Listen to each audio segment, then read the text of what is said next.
As the sun dipped below the horizon, casting fiery hues across the tranquil waters, we boarded the luxurious cruise ship Aqua Serenity for a night of festivities and adventure. Little did we know that this voyage would become a haunting tale etched in my memory forever. The ship's ornate ballroom was filled with laughter, music, and the clinking of glasses. The night was perfect until I noticed a mysterious man, clad in a tattered coat and hat, lurking in the shadows.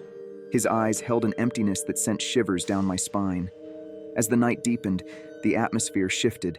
The once clear sky turned overcast, and the sea grew restless.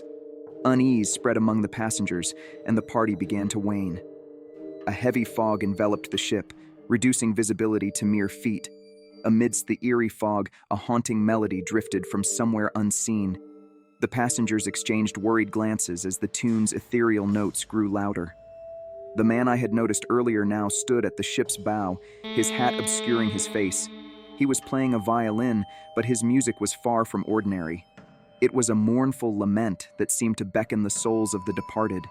Inexplicably drawn, we followed the haunting music. It led us to a dimly lit chamber below decks, where an old mirror stood. The mirror's surface rippled as if liquid, and in its depths, we saw spectral faces, contorted in agony. The music reached a crescendo, and the mirror shattered, releasing a torrent of restless spirits. They wailed and moaned, their figures passing through the ship's walls and mingling with the living. Panic consumed us as we realized that the man with the violin was one of them, a vengeful spirit seeking retribution. In the chaos, I felt an icy hand on my shoulder, and the man with the violin loomed over me. His ghostly visage contorted in anguish as he whispered a name I couldn't understand. Then, with a mournful bow, he faded into the mist. The ship rocked violently, and the wails of the spirits grew louder. We fled the chamber, seeking refuge on the deck. The Aqua Serenity seemed to be caught in a never-ending storm, buffeted by phantom winds. I glimpsed the tattered man one last time as he disappeared into the tempest. Eventually, the storm subsided and the fog lifted, but the memories of that fateful night continue to haunt me. The Aqua Serenity returned to its placid course, but the echoes of the spirits and the mournful violinist lingered, a reminder of the supernatural horrors we had witnessed on that ill-fated cruise.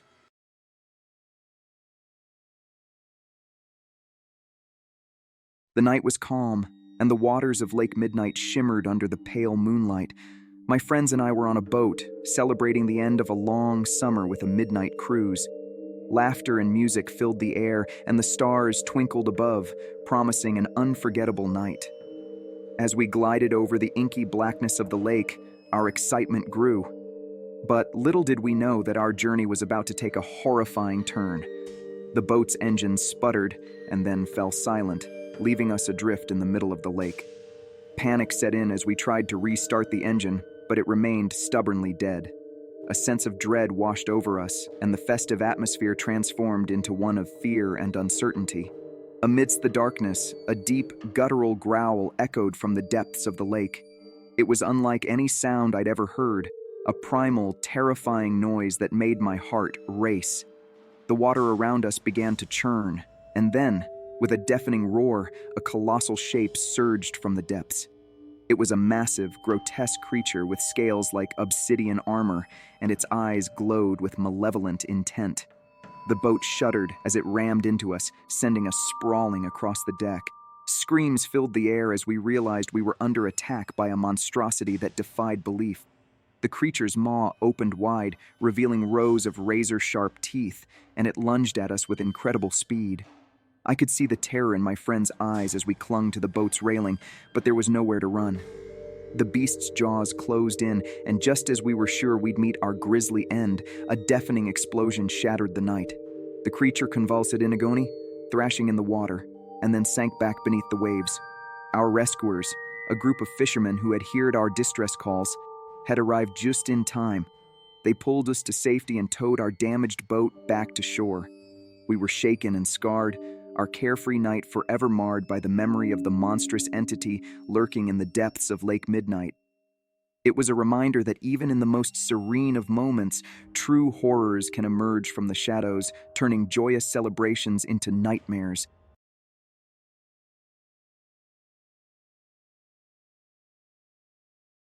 The night was clear, and the crescent moon cast a gentle glow on the still waters of the bay. I had always been drawn to the supernatural, so when my friends suggested a moonlit boat ride to the supposedly haunted shipwreck island, I couldn't resist. As the boat gently rocked, I couldn't shake the feeling that this adventure would be different. We approached the island, shrouded in legends of shipwrecks, curses, and restless spirits. Eerie stories had always surrounded this place, and it was rumored that a ghostly ship, the Spectre, would appear on certain nights. My heart pounded with anticipation.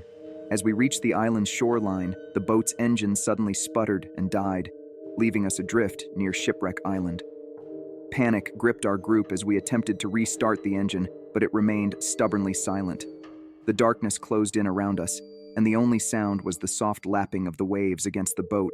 The moon vanished behind a thick veil of clouds, plunging us into total darkness. Then we heard it, a haunting melody, a mournful tune that seemed to emanate from the island itself. The chill ran down my spine as we strained our eyes, trying to pierce the obscurity. From the depths of the night, a spectral ship materialized. The Spectre was a ghostly vessel, tattered sails billowing in the wind that we couldn't feel. The ghastly crew on board was skeletal, their eyes hollow and filled with despair. A terrifying realization hit me. We were not alone. The spectral ship drew closer, and its unearthly captain, a shadowy figure in a tattered captain's coat, extended a skeletal hand toward us. We were paralyzed, unable to move or speak, as if under some sinister spell. With a skeletal hand, the captain pointed towards the water.